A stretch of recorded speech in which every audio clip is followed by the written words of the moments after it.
On today's Technobabble, basic videography for your live stream, part 2.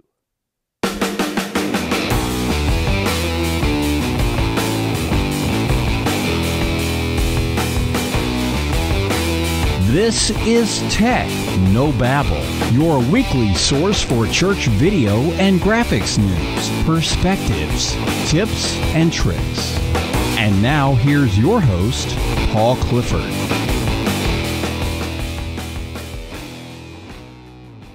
Hi and welcome again to Technobabble. This is the show where every week we talk all about using video and graphic design in the church.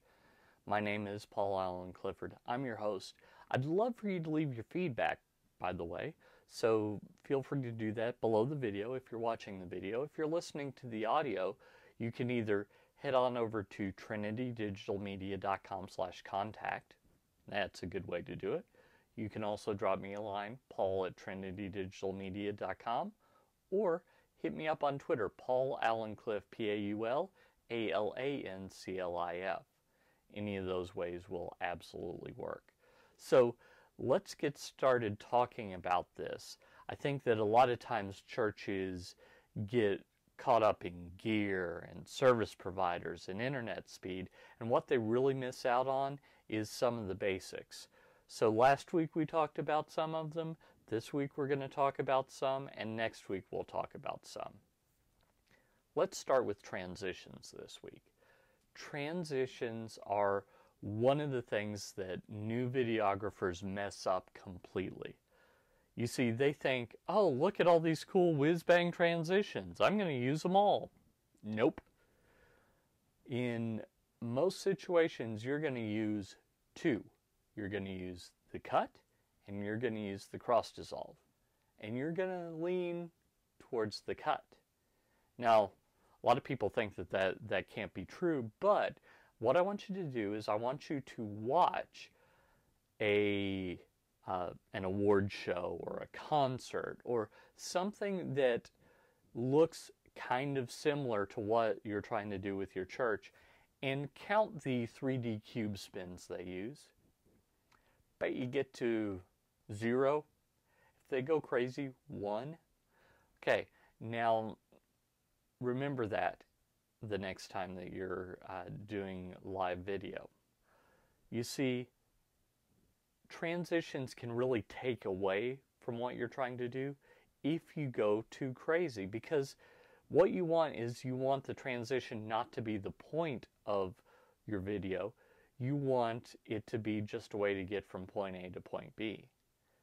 As it turns out, there is nothing in our experience that is even remarkably similar to a cut. Our brains just can't process it unless we're really looking hard for it, or unless it's done poorly. So in order to hide a cut, you need to change according to the number 30. So change how much something is zoomed in at least 30% or zoomed out 30%.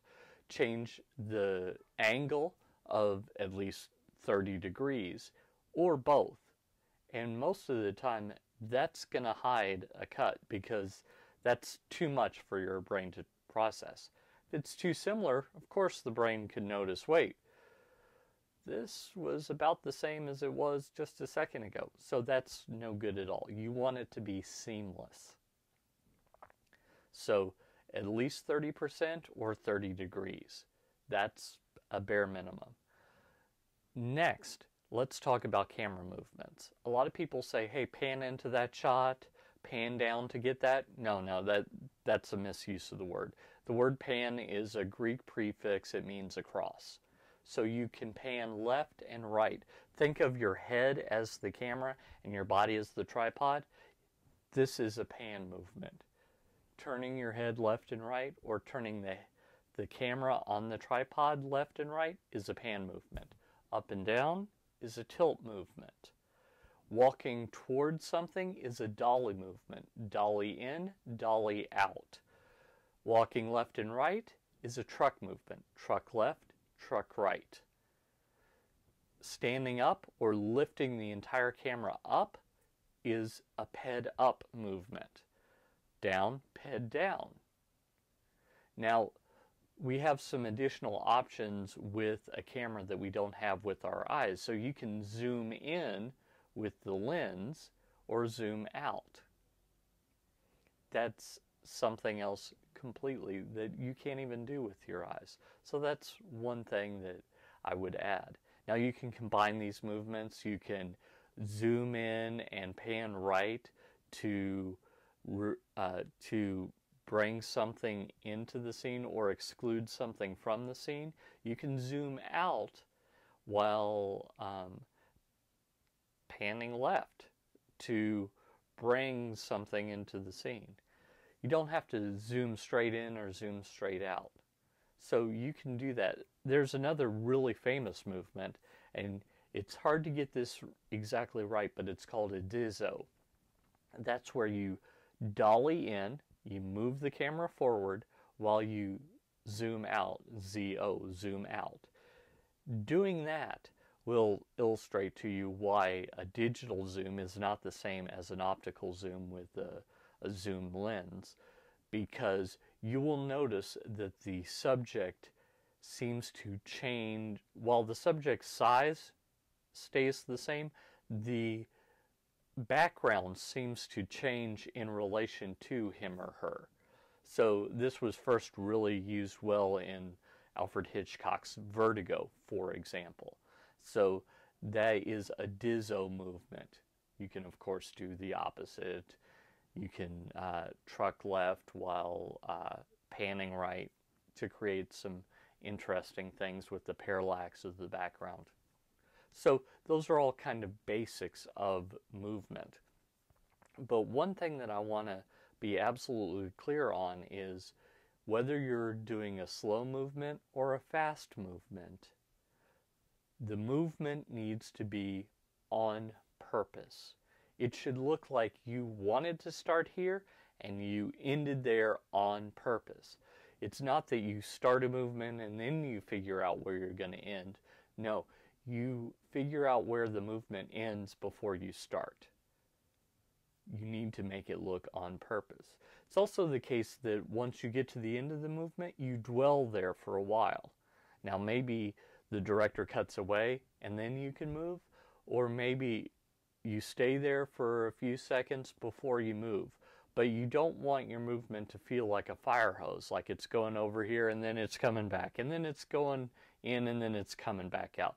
Then it's going down to the left and up to the right, and it shouldn't look like that. It should look on purpose. Now the speed of the movement should match the mood. So something slow and contemplative should have a slow and contemplative move. Something fast and upbeat can absolutely have a fast movement. But you might have seen people do really fast pans or really quick zooms, and you thought, oh, well, they're not even trying. No, they know exactly where it starts and stops, and if you watch, even a fast movement will start and stop exactly where they want it to be, not kind of helter-skelter, but really on purpose. And that's what I want you to do with movement. If you like this content, don't hesitate to subscribe. I have some free gifts for you if you do. Head on over to trinitydigitalmedia.com/gifts. And there you can pick up one of those things, including a video course. Might be of interest to you. And you can also get, as a result, a free copy of my newsletter, which I send out about weekly, sometimes a little more often, sometimes a little less often, but on average weekly, with all sorts of tips and tricks and new things that I'm working on, places that I'll be, etc. Until next time, this is Paul Allen Clifford with trinitydigitalmedia.com. Go out and change eternity.